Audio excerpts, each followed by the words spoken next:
Good morning, welcome to CATEX TV. My name is Frank Fortunato. Today is Monday, July 8th, 2013. Well, it seems that the pilot of that crashed Asiana Airlines 777 at San Francisco International Airport apparently was still, quote, in training when he attempted to land the plane under supervision on Saturday.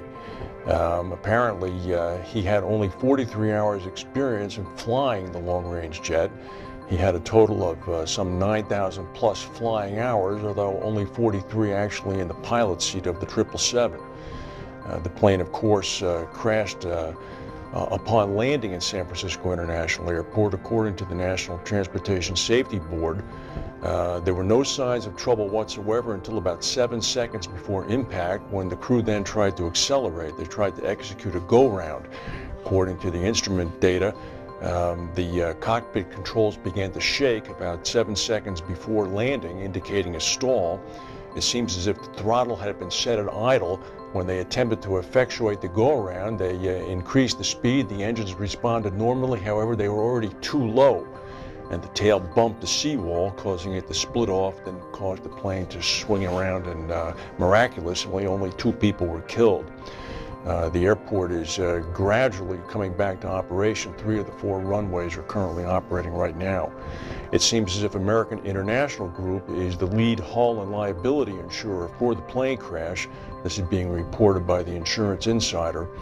The hull of the 777-200 extended range plane is insured for $99 million with an additional $5 million total loss cover.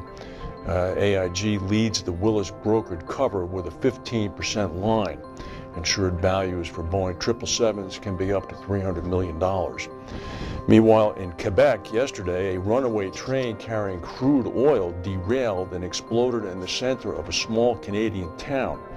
The town was called Lac-Megantic. It occurred about 1 a.m. on Saturday. The train, which had been shut down for the night on Friday night, apparently had a brake failure and began to roll down a hill, picked up speed, and then ultimately exploded. Each car on the 72 tanker car train carried about 30,000 gallons of crude oil. 4 caught fire. Apparently, according to Stephen Harper, the Canadian Prime Minister, who toured the site yesterday, it looks like a war zone. 5 people are known dead and about 40 are still missing. The train was owned by Montreal, Maine, and Atlantic. 10 people were killed yesterday when a float plane crashed in Alaska at an airport in the Kenai Peninsula in the town of Soldotna. The plane was owned by Radisk Air, provides sightseeing and air taxi services.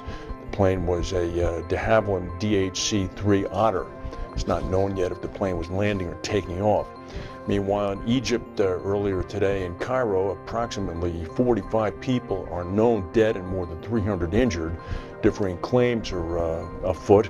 It seems, according to the Muslim Brotherhood, that the army opened fire on a demonstration that they were having demanding the reinstatement of former President Morsi. And at least 12 people in India are feared dead after a 2-story hotel collapsed earlier today in the town of Secunderabad in southern India.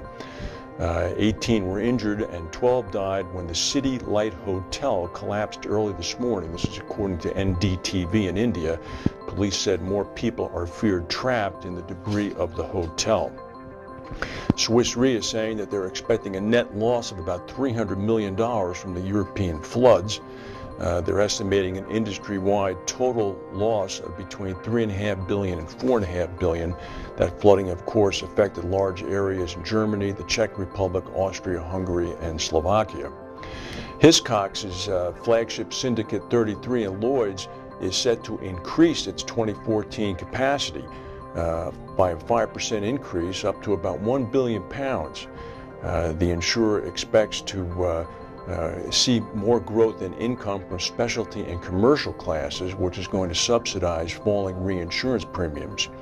And the Lloyd's building has officially been announced as sold.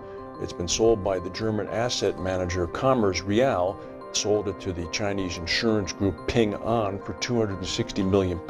News of the sale first began to come out in April, but it's apparently a done deal.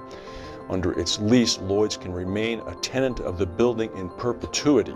However, the Lloyd's lease also contains a break clause that comes up in 2021.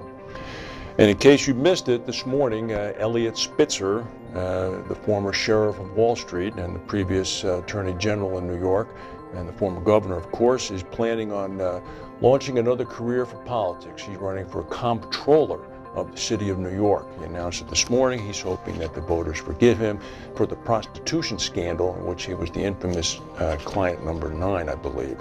Oddly enough, one of the people he's running against is the madame who operated the agency that he patronized. She's running as a write-in candidate for the Libertarian Party. Spitzer had no comment about that irony. That's the news for today. If we have any breaking news, we'll come back and tell you. Thank you for watching, and we'll see you.